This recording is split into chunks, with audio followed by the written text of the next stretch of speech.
విద్యార్థులకు సోనం వాంగ్చుక్ చేస్తున్న నిరాహార దీక్షకు పూర్తి మద్దతు ఇవ్వచ్చు. కానీ ఈ నిరసనల్లో కొన్ని విషయాలు మాత్రం పూర్తి బాధ కలిగిస్తున్నాయి.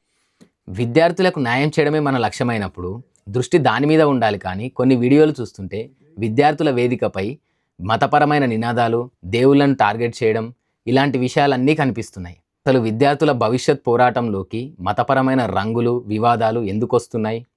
ఇలాంటి చర్యలను మీరు ఖండిస్తారా, సమర్థిస్తారా? మరొక వైపు ఇందులోకి రాజకీయ పార్టీలు రావడం వల్ల ఇది కేవలం పొలిటికల్ డిబేట్లా మారిపోయింది. ఇదే ప్రభుత్వం కాక్రోచ్ జనతా పార్టీకి జంతర్ మంతర్ వద్ద ప్రొటెస్టులు చేసుకోవడానికి అనుమతినిచ్చింది. కానీ పార్లమెంట్ మాన్సూన్ సెషన్స్ జరుగుతున్నప్పుడు సెక్యూరిటీ కారణాల వల్ల అక్కడకు మార్చును వద్దంది. సిస్టమ్ని మార్చాలని అనుకుంటున్నప్పుడు మనం కూడా చట్టాన్ని గౌరవించి అనుమతించిన మార్గంలోనే నడవాలి కదా. గతంలో అన్నా హజారే గారు రాజకీయ పార్టీలను దూరంగా పెట్టి ఎంతటి ఉద్యమాన్ని నడిపారో గుర్తు చేసుకోవాలి. ద్వేషానికి, రాజకీయాలకు తావు లేకుండా కేవలం విద్యార్థుల కోసమే ఇప్పుడు ఉద్యమాలను ఎందుకు నడపలేకపోతున్నాం? విద్యార్థుల సమస్యల పేరుతో ఇలాంటి విభజన రాజకీయాలు చేయడం మీరు సమర్థిస్తారా? మీ అభిప్రాయాన్ని కామెంట్ రూపంలో తెలియజేయండి. బాధ్యతాయుత పాలనకు, శాంతియుత నిరసనలకు మద్దతు ఇవ్వచ్చు. కానీ దేశాన్ని, మతాలను విడదీసే ద్వేషాన్ని మాత్రం ఖండించాలి.